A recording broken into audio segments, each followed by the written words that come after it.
It began with a silence so complete it felt like a held breath from the earth itself. On the night of August 21st, 1986, in the highland village of Lake Nyos in northwestern Cameroon, the winds stilled. There were no dogs barking, no frogs croaking from the nearby lake. The cattle, normally restless, lay stiff in the grass. Villagers, lulled by the hush, drifted to sleep under the cloudy sky, unaware that nature had prepared no storm, no flood, no fire, only something entirely invisible. By morning, nearly 1,700 people would be dead, but there would be no wounds, no screams, no broken buildings, just the eerie stillness of death, as if life had been gently switched off mid-dream. Lake Nyos sits like a forgotten crater, nestled in the folds of a dormant volcanic region. To the villagers, it was just there, dark, deep and quiet. The Fulani herdsmen brought their cattle to drink from its edge, children splashed along its shallows, and stories about spirits under its surface were passed around, more out of tradition than belief. But under its placid waters, the lake was hoarding something ancient and lethal, a gas, carbon dioxide, accumulating silently from volcanic activity below. Over decades, the lake had turned into a ticking time bomb with no visible fuse. That night, the trigger was pulled. Scientists still debate what it was: a landslide, a sudden shift in pressure, an underwater tremor. Whatever the cause, it ruptured the bottom layers of the lake, forcing an enormous cloud of CO2 to burst forth.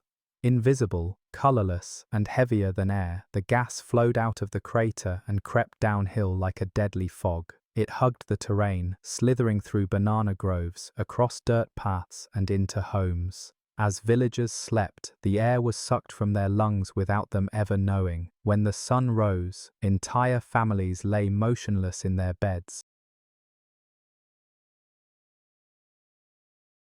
When dawn finally broke over the grasslands of Nyos, it brought no birdsong, no children's chatter, no morning firewood being split. Instead, the hills stood draped in unnatural stillness. The few who stirred, survivors from higher elevations or those near the edge of the invisible wave, emerged into a tableau so horrifying it defied comprehension. Entire families were collapsed in doorways, mothers clutching infants, their expressions forever frozen in a last breath they never knew was their last. Men who had gone to check on their livestock lay sprawled beside motionless cattle. There was no blood, no signs of struggle. Just the surreal calm of bodies that looked asleep, untouched by violence, but long past waking. In some houses, fires still crackled under cooking pots, abandoned mid-meal. Radios played static, food sat untouched on plates. But the people were gone, faces turned upward, eyes open, limbs limp. Even the insects, usually swarming in the humid West African morning, were eerily absent. Frogs, birds, goats, all gone. Not a single fly buzzed over the corpses. It was as if death had taken everything living and left the world itself stunned by what remained. Authorities in the nearby town of were the first to hear rumors of catastrophe. A young man, one of the few who survived, had walked miles barefoot through jungle and ash-colored grass to reach help. His eyes were bloodshot, voice barely a whisper. "Everyone is dead," he said. At first they thought he was mad, but the truth would unravel fast and ugly. Military officials dispatched to the site returned visibly shaken. Some vomited, others refused to go back. The survivors, perhaps only a few dozen, had no explanation. Some spoke of an evil wind, others said the lake had breathed out a curse. No one understood what had happened, but everyone knew it hadn't come from man. Whatever force had passed through, Nyos had done so without a single visible mark, without a single sound. It had To understand the true horror of Lake Nyos, one must look beneath the surface, far beneath. What appeared to be a tranquil body of water was, in fact, the crown of a buried volcano, a Macabre crater, formed from a cataclysmic explosion centuries ago.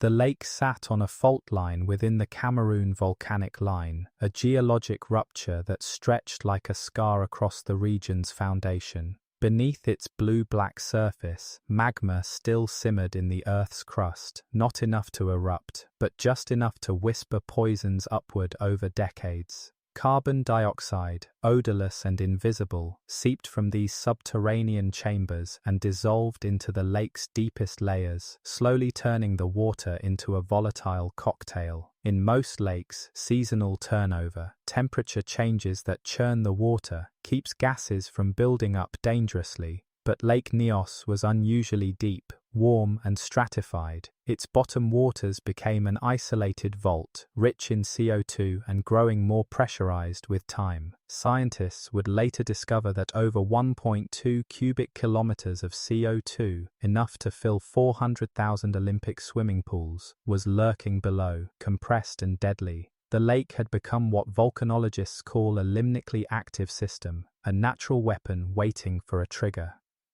That trigger may have been frighteningly small. Perhaps a heavy rainfall disrupted the thermal layers. Maybe a landslide, invisible in the night, sent shockwaves through the water. One theory even suggests a minor earthquake that no one felt.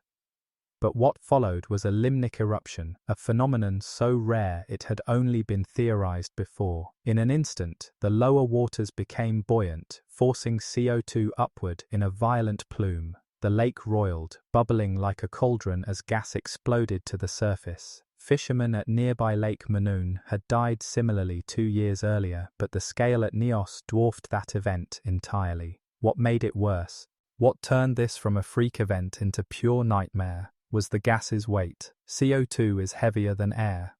As it billowed out, it didn't rise. It sank. It rolled off the lake's lip like an avalanche, hugging the ground in a 50-meter thick cloud. It crept with terrifying precision, down trails, into huts, around trees, suffocating everything it touched. No fire, no odor, no explosion. Among the deathly quiet and suffocated stillness, a few figures stumbled, dazed, coughing, half-blind, through a world that no longer made sense. These were the survivors. Some had escaped by sheer geography, living on higher ground, sleeping in homes with slight elevation, or happening to be away from their village when the gas spilled in. Others, like Joseph and Quain, one of the most well-documented survivors, had lived through the horror firsthand, only to wake up in a nightmare more grotesque than sleep could conjure. Joseph recalled waking in the dark to the sound of his daughter gasping beside him. He reached for her but collapsed. His limbs were numb, his breath wouldn't come. As he drifted in and out of consciousness, the air smelled faintly acidic, and a strange sensation of heaviness pressed on his chest like a stone. When he awoke again hours later, his wife and children were gone, lifeless where they lay. The cow in the yard, the chickens, the trees around him were stripped of birds. The village, once full of song and fire, was a mausoleum. Some survivors reported severe burns around their eyes and inside their throats, not from heat, but from the carbonic acid formed when CO2 mixed with moisture in their lungs. Others suffered neurological damage, memory loss, or seizures in the days that followed. Many would carry physical and emotional scars forever. Most had no idea what had killed their loved ones. Witchcraft was blamed. Government testing. Some feared the gods had been angered by modern sins. In a land where science had never spoken of limnic eruptions, such theories made more sense than the truth. The trauma rippled beyond biology. These were tight-knit communities. Survivors often found themselves the sole living members of their extended families. Entire bloodlines were erased in minutes. Funerals were impossible. There were too many dead and too few living to dig graves. In some places, corpses were burned to prevent disease. In others, bulldozers were brought in to create mass graves. The stench lingered. The silence did too. Those who lived to remember would become the only voices of a disaster that no one had words for. And even when the scientists came, white coats, strange equipment, cameras, the villagers understood one thing clearly.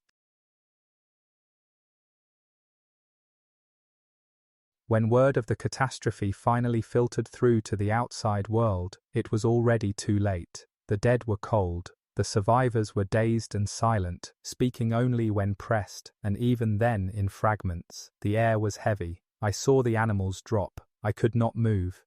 The Cameroonian government, overwhelmed and unprepared for such a crisis, sent in soldiers first, not scientists. But when the scale of the deaths became undeniable, a wave of international experts began to descend: geologists, volcanologists, chemists, epidemiologists, all chasing a mystery that shouldn't have existed. Initial theories were wild and contradictory. Some believed it was a terrorist attack. Others suspected a biological weapon test gone wrong. There was even speculation of a nuclear event, because how else could so many die, in an instant, with no visible harm? But none of those explanations could account for the strange pattern of deaths: the people in lower valleys dead, those on higher slopes alive, the lack of burns or lesions, the bizarre absence of decay in the first few days. It wasn't until a French volcanologist named Michel Halbwachs visited the site that the truth began to unspool. Halbwachs had studied volcanic lakes before. When he stood at the edge of Nyos and saw the eerily still surface, unbroken, silent, a mirror above a grave, he immediately suspected something rare: a limnic eruption. He and a small team began testing the water column, sending instruments into the lake's depths. What they found stunned them. The deeper the probe went, the higher the concentration of dissolved CO2. The lake was supersaturated, an enormous bottle of soda under pressure, just waiting to be shaken and uncapped. That unsealing had occurred on August 21st. The team's findings were harrowing. The eruption had released hundreds of thousands of tons of CO2, which had spread at ground level in a lethal fog, displacing oxygen and suffocating life. The gas had traveled up to 16 miles in every direction. The pattern of death mirrored the flow of the gas perfectly. For many of the scientists, this was the first confirmed case of a limnic eruption on such a devastating scale. What chilled them further was this: Lake Nyos was not alone.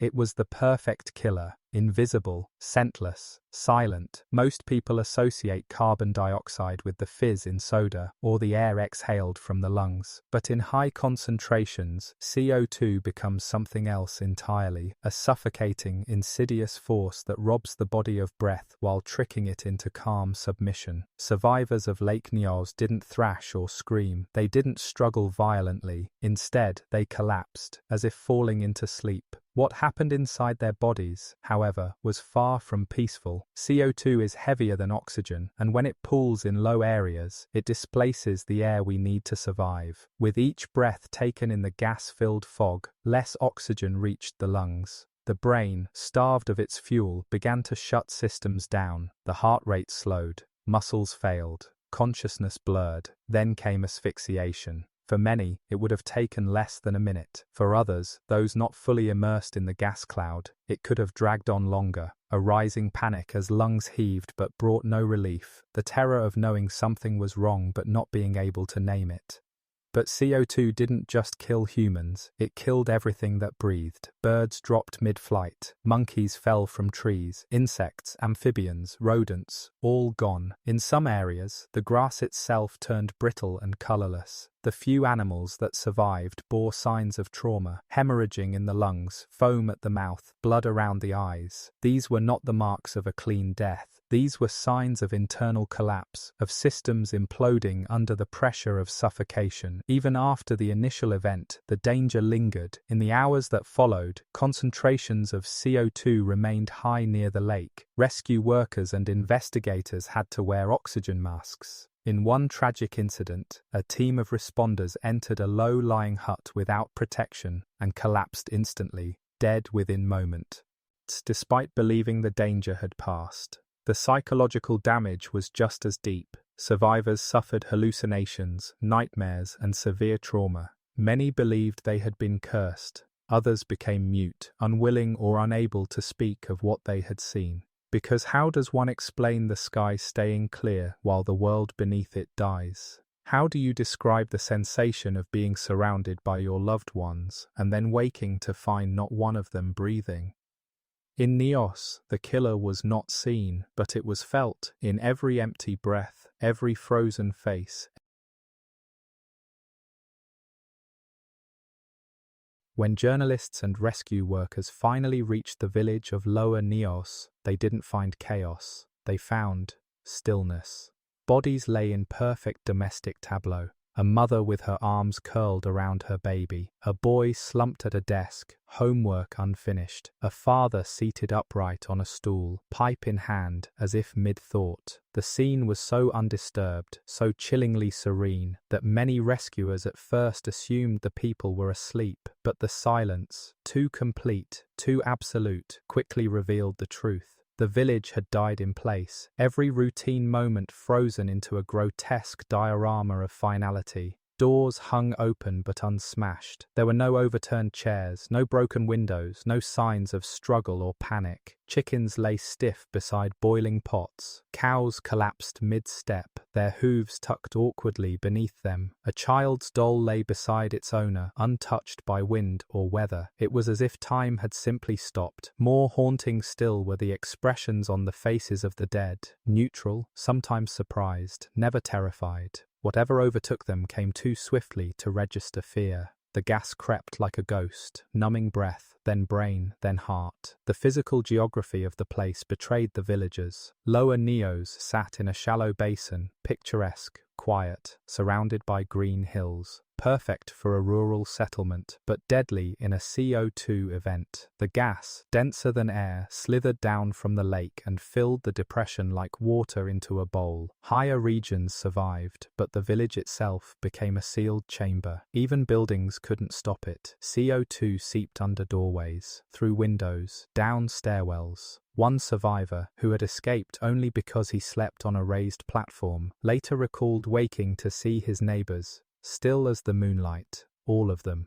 Rescue efforts were complicated not by panic, but by confusion.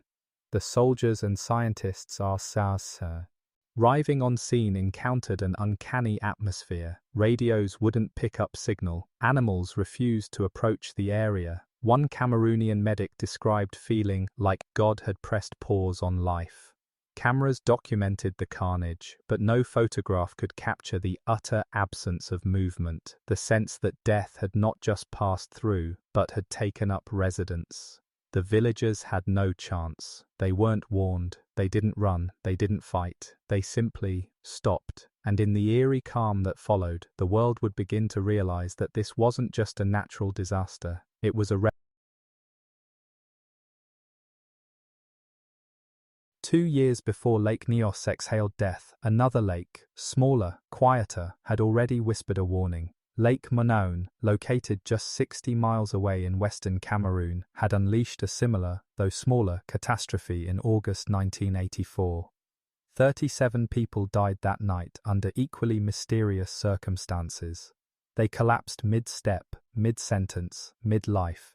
At the time, the deaths were unexplained, brushed off as a localized anomaly, perhaps a poison gas leak or contaminated groundwater. No one expected nature itself to be responsible. No one imagined a lake could kill. Villagers near Macabre reported hearing a loud boom just before people began to collapse. Survivors described a white mist rising from the lake's surface and moving downhill, suffocating people and animals as it rolled silently through their village. Frogs, goats, and even insects died en masse. Government officials arrived days later but found no radiation, no chemical toxins, no bacterial outbreak. The tragedy faded from international memory almost as quickly as it had entered, but a handful of scientists remained unsettled. They suspected the culprit was carbon dioxide, a rare limnic eruption. Unfortunately, their warnings were buried in academic journals and passed over by global agencies. When Lake Nyos erupted in 1986, killing nearly 50 times as many people, those same scientists experienced a chilling déjà vu. The signs had been there: a volcanic region, deep stratified lakes, reports of animals suffocating. The Macabre deaths had been the first whisper of a geological phenomenon unknown to most of the world, but there had been no emergency action, no monitoring systems installed at other crater lakes, no degassing equipment, no community warnings. The tragedy at Macabre had become a ghost story, a cautionary tale told too late. Had it been heeded, thousands at Nyos might have been saved. Instead, the world ignored what it did not understand, and nature, patient and silent, simply waited for a darker stage. In the aftermath of Nyos, investigators returned to Monoon with fresh eyes. They found the same signs: high CO2 concentrations in deep layers, evidence of stratification, deadly potential lurking in every placid ripple. Monoon had been the prelude. Nyos was the crescendo. In the days after the Nyos disaster, as scientists confirmed that the lake itself had released the fatal cloud, a profound and terrifying realization began to settle over Cameroon and the international community. A lake had murdered a village, not by drowning, not by flooding, but by breathing. For the first time in recorded history, a natural body of water had exhaled a vapor that killed humans, animals, and plants with surgical precision. It challenged every assumption we held about nature's predictability. Lake Nyos became infamous not for what it did, but how it did it. Without violence, without noise, without warning. The geological term, limnic eruption, soon entered public vocabulary, but its clinical sterility failed to convey the horror. This wasn't a geyser or lava flow, it was the suffocation of a living ecosystem, all at once, as if the air itself had turned treacherous. And at the heart of it all, the lake still looked serene, still, glassy, almost beautiful in its deceptive calm. A predator in plain sight. For the people of Cameroon, the psychological impact was immense. Lakes had always been sacred, sources of water, stories, spirits. Now, they became objects of suspicion. Superstitions surged. Some whispered that the lake had been angry, that ancestral spirits had been disturbed, that the land itself had been desecrated. Others blamed foreign scientists, invoking fears of cursed experiments or government secrets. The idea that nothing had exploded, that death could come without even a change in temperature, was too abstract to grasp, too cruel to accept. The international press swarmed the region. Images of perfectly preserved corpses, mass graves, and entire villages emptied of life circulated in newspapers from Paris to New York. Headlines called it the silent killer, the lake of death, nature's perfect weapon. But beyond the shock, there was also dread. If this could happen once, could it happen again? And where? Were other lakes capable of such lethal breath? Scientists scrambled to answer those questions, testing lakes across the volcanic belt from Central Africa to Southeast Asia. What they discovered changed everything. Nyos was not unique. There were others, deeper, larger, closer to cities. Some were even more unstable. And so the mission shifted from explanation to prevention, because now humanity understood that there are places where the water is not safe, where the In the weeks following the eruption, Nyos became a land of the dead, its soil disturbed only by the wheels of military trucks, the boots of masked workers, and the shovels of those digging the impossible. Enough graves for a village that no longer breathed. The task was overwhelming. Over 1,700 bodies lay scattered across roads, beds, porches, and forest trails, each one a grim testimony to the lake's silent exhale. Entire family lines had been erased. Some villages lost every inhabitant. Others had only one or two shaken survivors to speak their names. Mass burials became the only option. In places, bulldozers carved open the earth, and dozens of bodies were laid side by side beneath hastily thrown dirt. Coffins were rare, and rites rarer still. Priests performed truncated blessings, sometimes over pits rather than caskets. Survivors watched silently, too numb for tears. Many didn't even have time to identify loved ones before decomposition set in. The tropical heat gave no mercy. The smell of rot hung heavy in the air, mingling with the faint sulfuric residue from the lake's depths. Even those who wished to stay and mourn were ordered to evacuate. There was no telling whether the lake might exhale again. Nyos and the neighboring villages were officially declared disaster zones. Roads were closed, military checkpoints sealed off the area. Rumors swirled in the outside world, of chemical testing, of biological warfare, of an ancient curse finally awakening. But for the survivors, the truth was both simpler and more horrifying. The ground had turned against them, and their homes were now uninhabitable graves. The government erected refugee camps miles away. Survivors were relocated to new settlements, but nothing could replace what was lost. Land, lineage, language, all had been tied to those hills. Some returned briefly to search for possessions or say final goodbye. But most never came back. The villages remained frozen in time, clay huts overgrown with vines, children's toys half buried in dust, prayer beads dangling from abandoned thresholds. Today, Lower Nyos stands as a spectral ruin. The jungle has begun to reclaim it, but the bones beneath the soil remain untouched. Grass grows through cracks in kitchen floors. Trees rise where families once sat for dinner. The wind moves differently there, whispering through empty doorways, like it remembers the silence that followed the screamless slaughter. No rebuilding ever truly occurred. No community reformed. For all practical purposes, Nyos ceased to exist on August 21st. After the horror settled into memory and the bodies into the ground, the world turned its attention to the lake itself, the monster that still breathed beneath the hills. It hadn't erupted again, but the danger wasn't gone.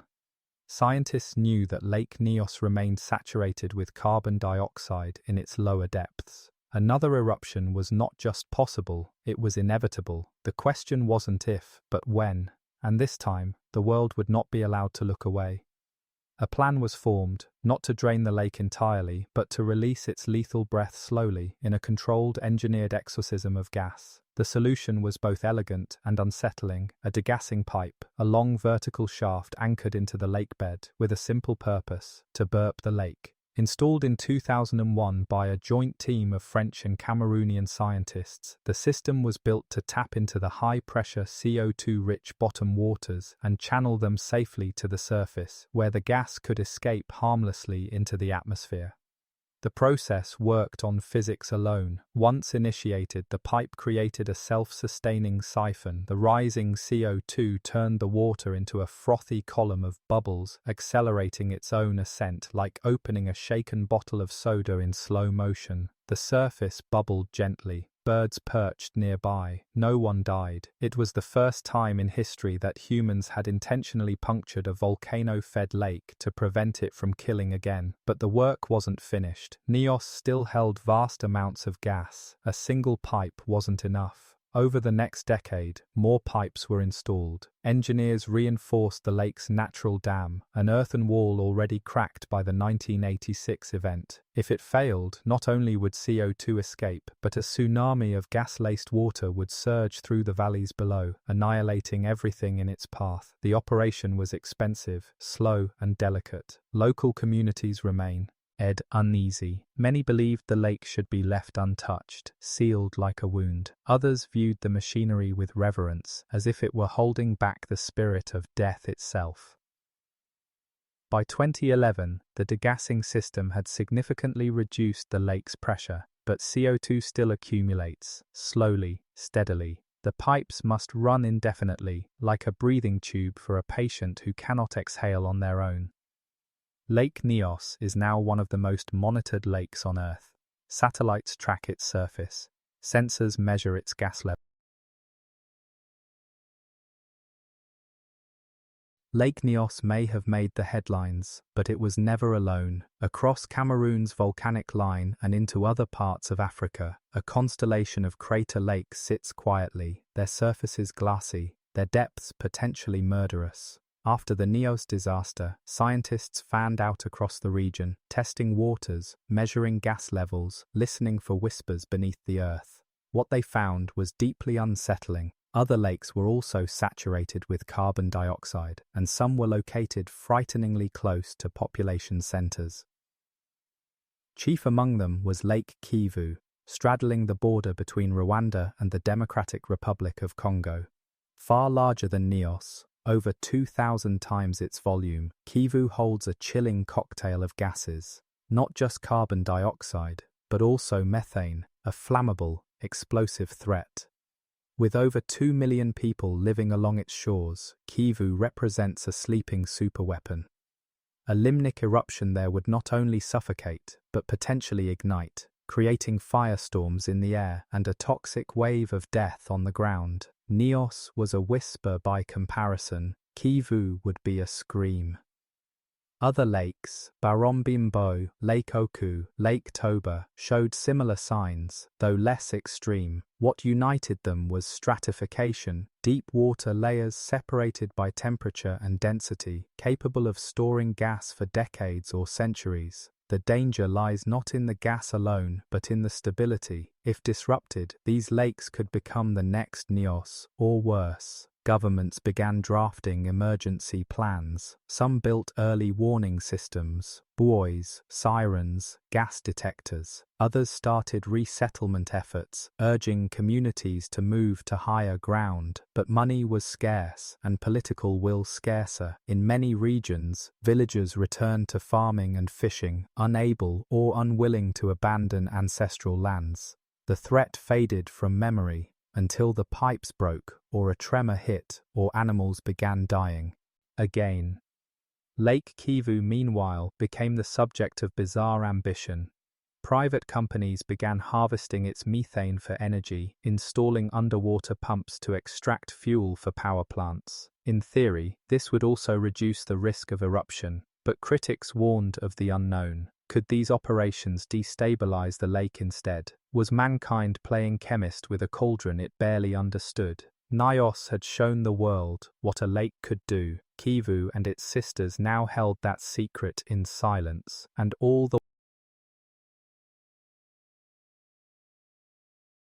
In the shadow of Lake Nyos and its silent sisters, a new kind of sentry has risen, not armed guards or watchtowers, but scientists, engineers, and field technicians whose job is to monitor the invisible. They are the gas watchers, the degassers, the human buffer between life and the lake. Their work is not glamorous, it is quiet, tedious, often perilous. They climb rusted scaffolding, wade into treacherous waters, calibrate CO2 sensors at dawn, and review graphs that could signal catastrophe. To most of the world, they are nameless, but to the villagers nearby, they are the last defense against breathless death. These men, and a few women, operate under constant tension. The degassing pipes at Nyos are aging. Rainfall, erosion, and neglect have worn down support systems. One cracked weld, one blocked nozzle, and the entire siphon could fail. The lake would begin to saturate again, slowly refilling its lungs with invisible poison. The scientists know this. They've seen the charts. They monitor the stratification curve. How much gas is in each depth layer, daily. Even slight changes set off alarms. The equipment isn't always cooperative. Insects nest in solar panels. Pipes corrode. Electrical storms fry circuit boards. Sometimes the team must work without proper oxygen gear. There are few reinforcements and fewer spare parts. Funding is thin, governments change, political interest wanes, and yet the watchers remain, because they know what happens if they don't. Occasionally, their work turns them into messengers of doom. They must visit nearby villages and explain the unexplainable. This lake, they say, could kill you again. The villagers nod, but they've heard it before. The threat is old, their needs are immediate: food, water, crops. One technician recalled being asked, if the lake hasn't killed us in 30 years, why would it do so now? He didn't have an answer that would comfort them. Some scientists have grown superstitious. They refuse to visit the lake after dark. They speak of dreams filled with choking air, of sensors that glitch only when no one is near. One researcher left the project entirely after witnessing a sudden birdfall, a flock that dropped mid-flight, skimming too close to the surface. He never returned. The watchers are not just measuring gas, they are measuring time, counting down a clock that no one can see, ticking beneath the waterline. Each day they hold back the next eruption is a victory no one celebrates.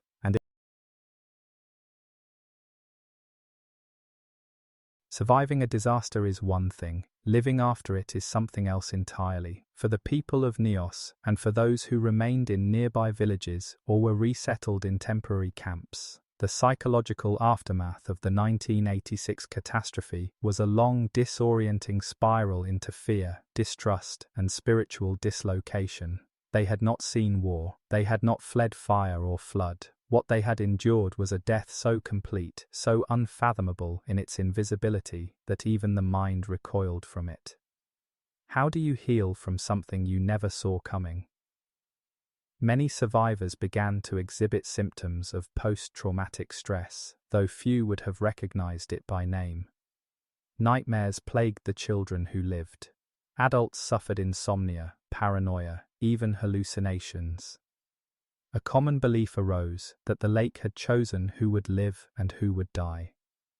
Those who survived carried a quiet guilt that felt spiritual, even ancestral. Some whispered that their neighbors must have sinned, or worse, that they themselves had done something unholy to be spared. Grief was not just private, it was isolating. Entire communities had vanished. There were no familiar faces to share mourning with. The trauma, for many, felt uniquely their own. Mental health resources were non-existent. Priests and tribal elders took on the role of counselors, performing blessings and rituals to cleanse survivors of what some believed to be a spiritual contamination. Water itself became suspect. Some refused to bathe in lakes or wells, fearing the breathless death might return through the very act of cleansing. In certain cases, people developed phobias of sleep, terrified of the idea of not waking, a rational fear given how so many had died. And then there was the silence. That unnatural hush that had preceded the eruption never left their memories. Survivors described feeling uneasy during windless nights or when birdsong ceased. The absence of sound became a trigger, a sensory cue that danger was near. One woman said she couldn't enter her own kitchen again because it had been too quiet the morning she found her family. To live in a world where the air itself could betray you was to live in a state of subtle, chronic panic. And yet, life resumed. People planted crops again, children were born, laughter returned in bursts. But it always came with a shadow, for in the villages around long after the bodies were buried and the scientific reports filed away, a deeper, quieter question began to haunt the survivors, not what had happened, but how it had begun. Those who lived through that night in Nyos remembered not chaos or noise, but stillness. A heavy, unnatural stillness that settled over the hills like a veil. They spoke of dogs that refused to bark, goats that clustered in silence, wind that simply stopped. It was as if the world had taken a breath and chosen not to exhale. One man described it as waking up inside a vacuum. Another said the night felt like it was holding something back, and then it wasn't. There was no explosion, no flash in the sky, just an unseen shift in the air, a moment when everything familiar, the weight of breath, the rhythm of sleep, the invisible trust we place in the atmosphere itself, was undone. And yet, in that moment, some lived. A handful, not because they were better or smarter, but because they were on slightly higher ground, or because the wind curled around their homes instead of through them. They became the carriers of a question that can never truly be answered. Why them? Why not the others? And more disturbingly, could it happen again? That's the question that still hangs in the air, decades later, heavier than the gas that crawled through the valley that night. Because the truth is, we never know the moment when silence turns hostile. And maybe that's the point. Maybe what happened at Lake Nyos wasn't just a disaster. Maybe it was a reminder that breath is not a guarantee, that the most ordinary night sky can cover the most extraordinary death. And so I ask you, where are you right now as you listen to this? Is it quiet where you are? Can you feel the weight of... In the years following the eruption, something strange began to emerge from the resettled survivors, not just trauma, but a mythology. For some, Lake Nyos became more than a lake. It became a deity, a spirit, a cursed mouth in the earth that had spoken once and could speak again. Across northern Cameroon, stories began to grow. The lake had been home to a water spirit angered by human arrogance. The Fulani elders whispered of omens ignored, strange stillness in the trees, dreams of drowning, animals refusing to drink. Others said the colonialists had cursed the land before leaving, and the gas was a European poison left behind. No matter the origin, the lake's new identity was clear. It had power, and it had exercised it. This folklore did not remain isolated. Word of Nyos spread slowly into neighboring regions, where other crater lakes existed. Fishing at certain hours was forbidden. Children were warned to never swim in deep water. Hills with strange fogs were given new names: Devil's Bowl, the Whispering Mouth, the Well of Night. And at the center of every tale was the idea that the earth could speak, and when it did, it would not use sound. What made the myths more haunting was their overlap with science. The villagers described bad air pooling in valleys generations before Nyos erupted. Animals sometimes died overnight. Birds avoided certain trees, and though no one could explain it, they knew which spots felt wrong. After the disaster, scientists began mapping CO2 seepage in other regions, and many of their instruments confirmed what the stories had long warned. Some places breathed death even on a good day. The Cameroonian government tried to curb these stories. They feared panic, migration, superstition. But you cannot suppress something that feels true. And for the survivors of Nyos, the scientific explanation was only half the story. They had seen the lack awaken, they had buried their dead in mass graves, and they knew, with or without By the time journalists packed up their cameras and government officials closed their briefcases, what remained in Nyos was not a story, it was an echo. The hills no longer sang. Even the birds, decades later, were fewer. There is something profoundly unsettling about a place that forgets how to make noise, as if the land itself is holding its breath. The few who dared return described the silence not as absence, but as resistance. Sound, they said, felt unwelcome there. Nature has a way of remembering what it has done. The crater lake still shimmers, deceptively calm.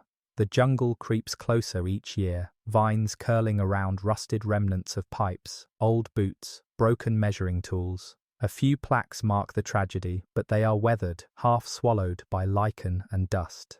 What memory exists here is not etched in stone. It's in the stillness, the way voices drop as one nears the shore. The instinct to listen for what cannot be heard, and yet the mechanisms hum on. The degassing pipes sigh rhythmically, releasing small, safe streams of carbon dioxide, proof that the threat still breathes. Teams still come, fewer now and with less funding.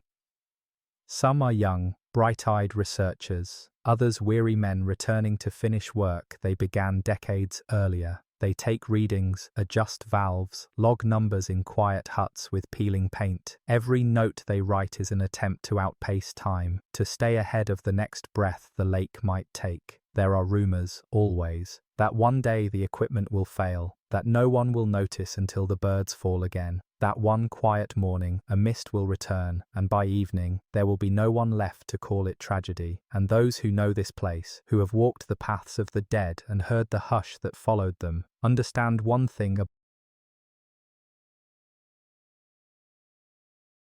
In the official version of the story, Lake Nyos has been made safe. The pipes are in place, the gas is under control, satellite data flows in, government reports are filed, and conferences speak of the lake in the past tense. A catastrophe studied, contained, and archived. But anyone who has stood at the edge of that water, who has felt the uncanny hush that blankets its shores, knows that safety is a story we tell ourselves when we need to sleep at night. For the scientists, the charts show improvement. CO2 levels are lower. The dam has been reinforced. The early warning system functions, at least on paper. But for the villagers, none of this answers the more human question: can you trust a place that once betrayed you so completely? Most never returned. Some who did found their crops refused to grow as they once had. Others swore their animals acted strangely near the water. One elder refused to walk within sight of the lake, claiming that it stared back. The government has made attempts to rebuild, to offer homes, roads, schools. But progress here feels like decoration on a grave. The land remembers, and those who live near Nyos live with that memory every day. Children are told not to play near the water. Visitors rarely stay the night. When the wind shifts a certain way, the smell from the lake, faint, metallic, not quite rot, seems to return. It's probably nothing, but they remember. And perhaps that's the most enduring legacy of Lake Nyos. Not the death toll, though it is staggering. Not the science, though it rewrote what we knew about Earth's hidden threats. It's the way it turned silence into a weapon, the way it made ordinary air into something suspect, the way it taught a village that safety, like breath, is. Years after the disaster, satellite imagery showed something strange. Nyos was greening again. From above, the vegetation around the lake appeared lush, thriving. A place once sealed off by grief was now blooming. The roads were rough, but passable. Government crews had cleared debris, repaired structures, even erected a modest dam reinforcement. The official narrative became one of progress, resilience, renewal, but on the ground, the air told a different story. Those who returned to survey the area described a landscape that had regrown without spirit. Trees stood tall, but no birds nested. The grass was thick, but the insects were sparse. Sound did not carry the way it should. It was as if the very soil had been cauterized, not sterilized by heat, but by memory. Locals called it dead ground. You could plant on it, yes, and things might grow, but nothing sang there. No creature lingered long. A few families tried to resettle near the lake in the early 2000s. The government, eager to close the chapter, encouraged this cautiously. Homes were built, fences erected, but each season more people left, not because of danger, not directly, but because the place simply felt wrong. Livestock fell ill with no explanation. Radios would lose signal for hours. Children began to speak of voices near the shore, of faces in the still water. One mother abandoned her home after waking to find every window fogged from the inside, though the night had been dry. The ground that holds the dead does not always stay quiet. In Nyos, it seems to remember not just the lives lost, but the way they were taken, without fire, without flood, without sound, just a slow, invisible unraveling of breath and body. That kind of death leaves a different mark on the land, not scorch, not ruin, but presence, a kind of residue that clings to the air, to the corners of rooms, to the pause between wind gust. So yes, the lake looks peaceful now, the grass is green, the path is open, but no one walks. Every lake holds time in its depth, each layer of sediment a chapter, each trapped gas a breath from the Earth's long, hidden memory.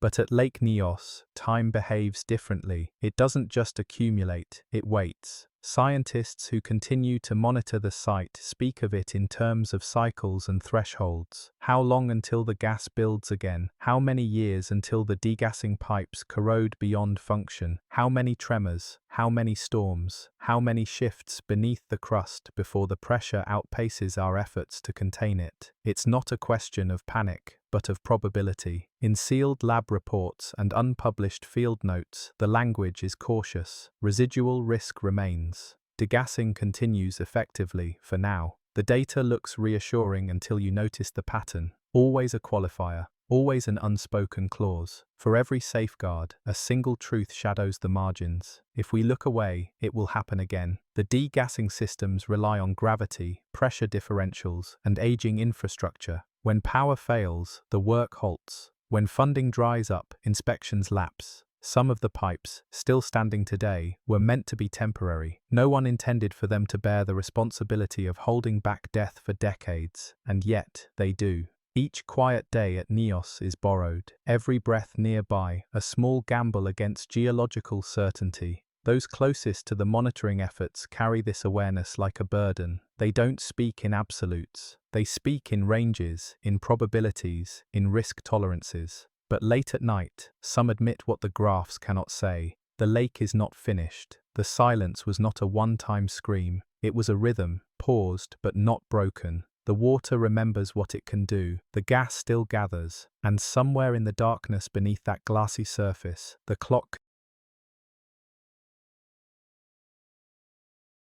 In most disasters, you can see the danger. Rising water, crackling fire, falling stone. But what haunted Lake Nyos was its invisibility. The killer was the very thing we trust to survive, breath itself. It offered no scent, no color, no pressure. The villagers inhaled death thinking it was sleep, and that betrayal, of something so elemental, so intimate, left a wound deeper than any wound of flesh. Decades later, scientists still struggle to convey just how brutal carbon dioxide can be in high concentrations. It doesn't choke in the way smoke does. It doesn't burn like acid. It simply replaces the air. One moment you're alive, and in the next, you're gone. The lungs fill, but the blood starves. The heart panics, the brain dims, and the body folds inward, often without a sound.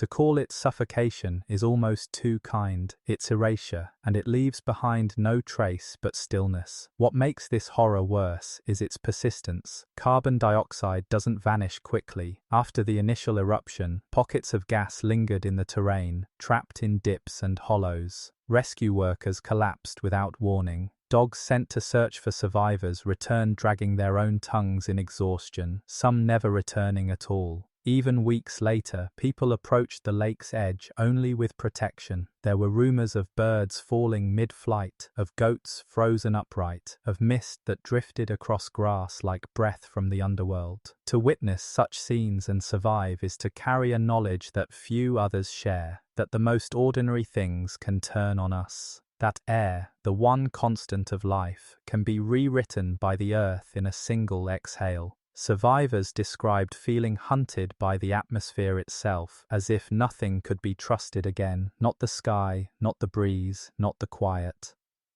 Lake Nyos was not a firestorm. It did not howl, it did not crack the ground, it simply unmade breath. And in doing so,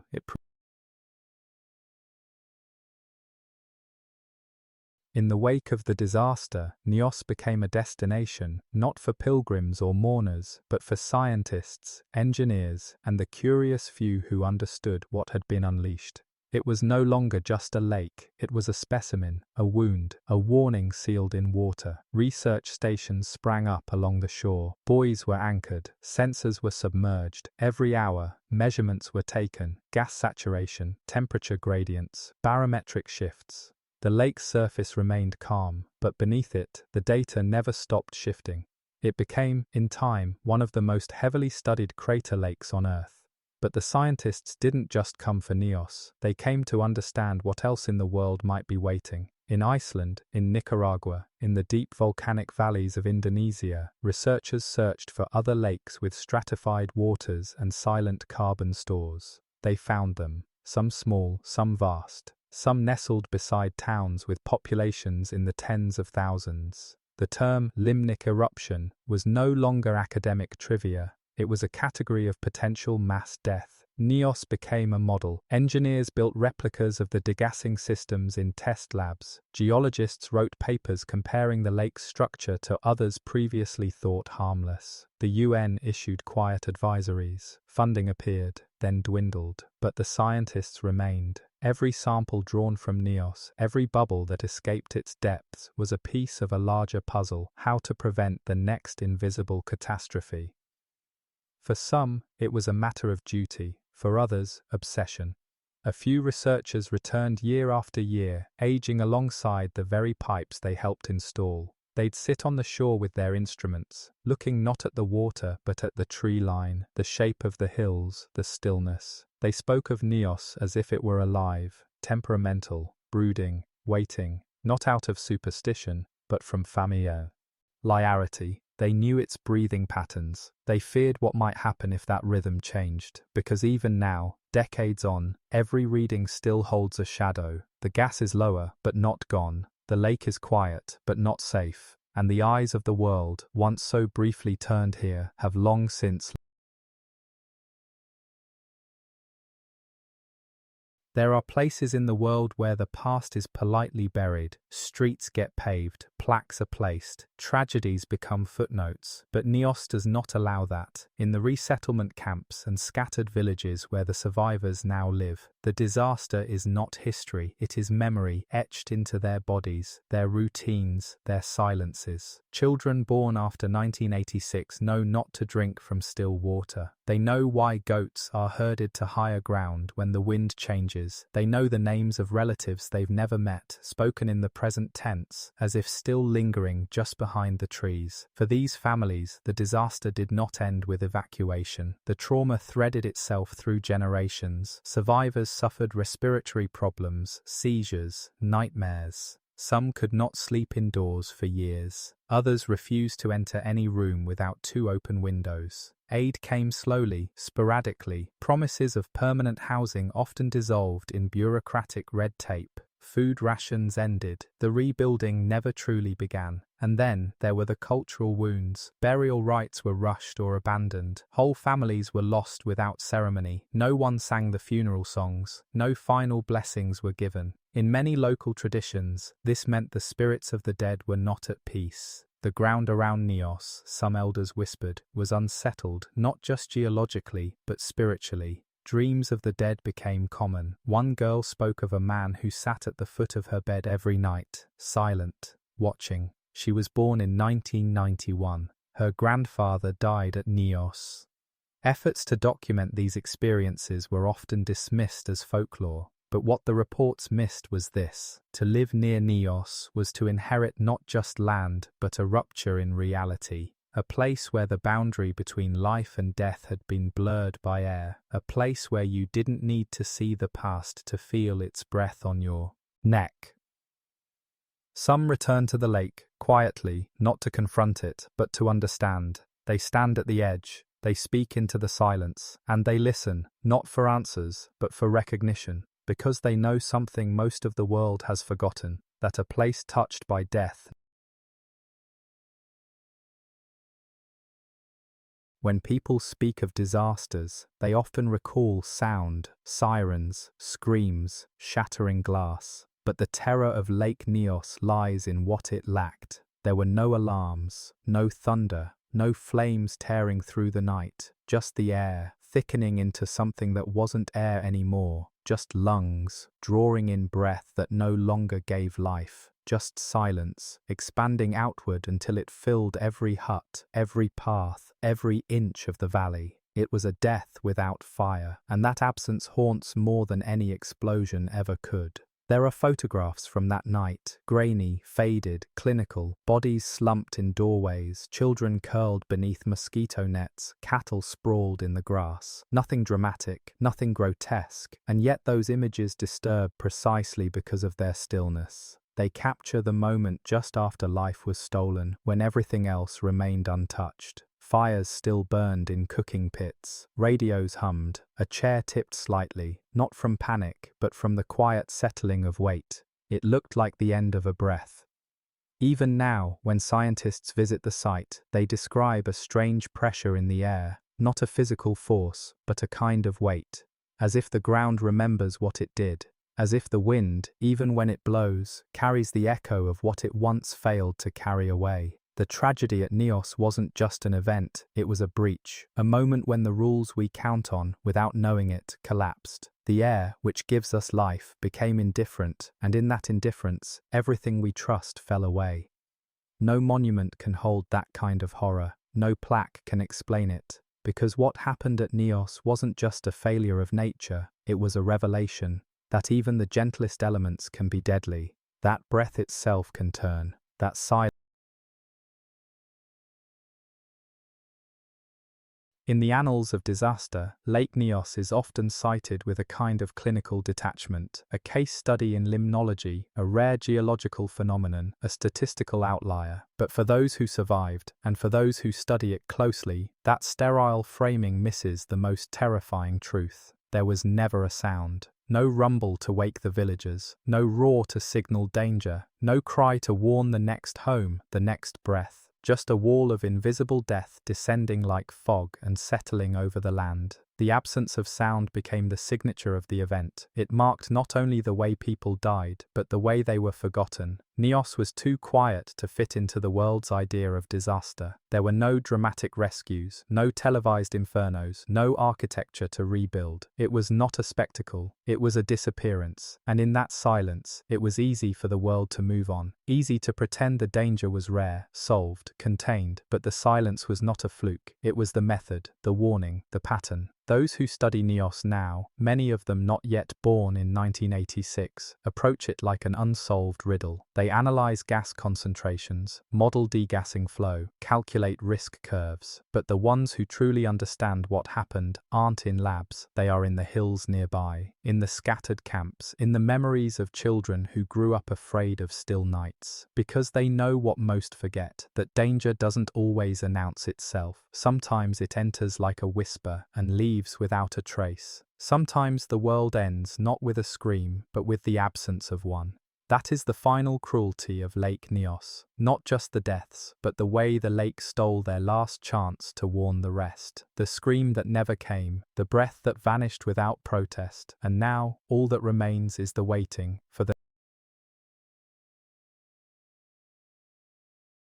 After Nyos, the world promised vigilance. The United Nations held emergency summits. Scientists conducted rapid assessments of other crater lakes, especially those in volcanic belts stretching across equatorial Africa and Southeast Asia. Funds were pledged, systems installed, reports filed, but decades passed and attention faded. What remained was not the commitment, but the knowledge, quiet, unsettling, that Nyos was not an anomaly. It was a signal, a blueprint, a reminder that the Earth does not need to crack open or erupt in fire to end thousands of lives. It only needs water and time. Lake Kivu remains the most terrifying of these ticking reservoirs. Beneath its serene surface lies not only vast stores of carbon dioxide, but over 60 billion cubic meters of methane, a deadly cocktail floating beneath 2 million unsuspecting people. Scientists admit that if Kivu were to erupt, the disaster would dwarf Nyos. Not just suffocation, explosion, not just silence, fire. And yet, there is industry now on its waters. Methane harvesters pull gas for power. Lights gleam across the shoreline at night. Cities sleep beside it, unaware they are dreaming on the edge of annihilation. Other lakes, too, show signs, less dramatic, but quietly dangerous. Deep stratification, sulfuric odors, animal deaths along their banks. Each year brings new data, new anomalies, but the urgency wanes with every passing decade. Funding is scarce, political will is weaker. The communities nearest these waters live as they always have, farming, fishing, praying, not because they trust the lakes, but because they must. Memory alone cannot feed families. Fear does not plant seeds. What connects them all, Nyos, Kivu, Monaone and others, is that none look dangerous. That is their design. Still water, mirror-like calm. Trees reflected perfectly in the surface of something ancient and waiting. No ripples, no warnings, just depth. Nyos taught us that silence can be studied but not tamed. That water can carry death, not just in floods, but in breathless, invisible waves. And that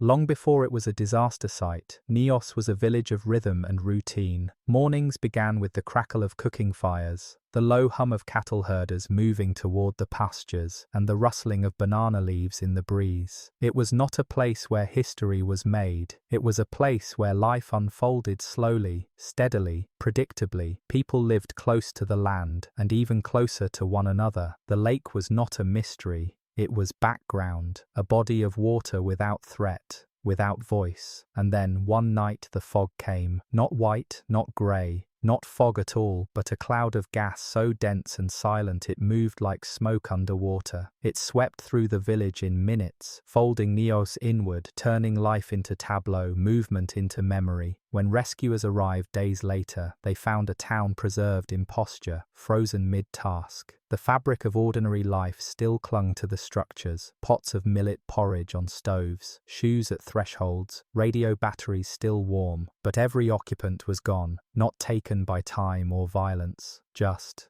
removed. In the aftermath, There was no rebuilding, no collective push to reclaim the soil. Nyos did not resist death. It absorbed it, and once it did, it ceased to be a village. There are no schools there now, no weddings, no voices. The valley remains green, and the lake still holds the sky, but the heart of the place was pulled from it in a single night. No explosion, no flood, just fog. What haunts us most about Nyos is not just the scale of death, but the nature of it. How it arrived without force, how it erased a village without scattering its pieces. How the people were not crushed or burned or drowned, but quieted, as if someone had turned the world's volume down and left it there. To visit the site today is to walk through stillness so thick it feels physical, a silence shaped not by distance or solitude, but by memory. Nyos.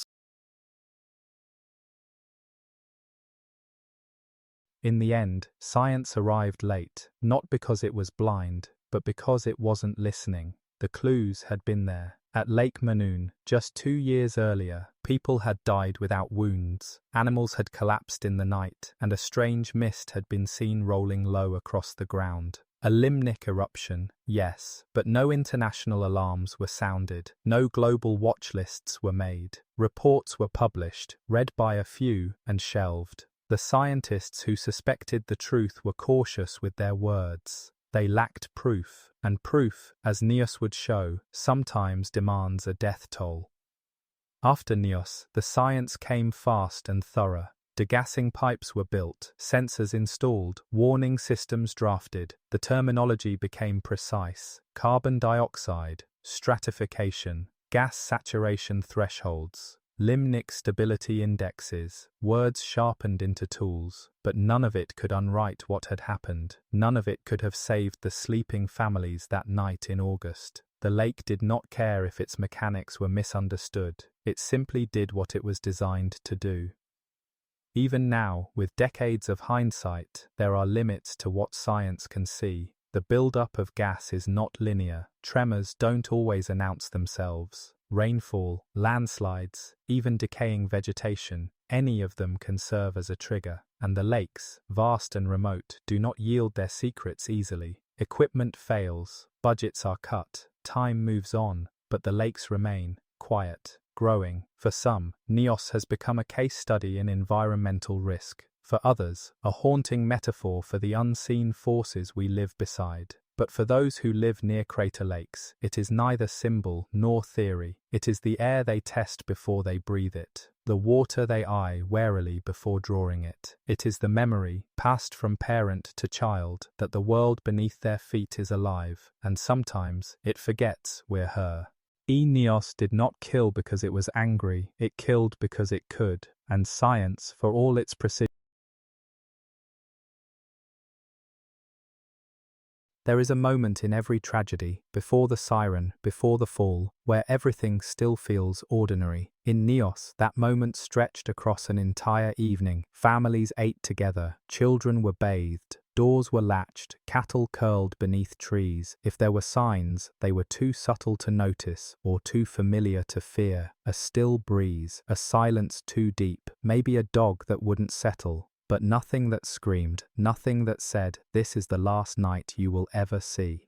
What makes Lake Nyos so terrifying is not only what it did, but when it chose to do it. It waited until the villagers were at their most defenseless, asleep, vulnerable, trusting. It came not with the spectacle of a storm, but with the rhythm of a lullaby. It let people lie down in peace and never wake up. It turned routine into ritual, survival into a mission. There was no fight, no noise, just air made wrong. Today we talk about the eruption in terms of science, gas levels, tectonics, carbon loading. But that final night was something beyond data. It was a moment suspended, a pocket of history where life went on unaware it was ending. The final fire was stirred, the last child put to bed. A candle flickered once, then went dark. The clock kept ticking, but the bodies did not move.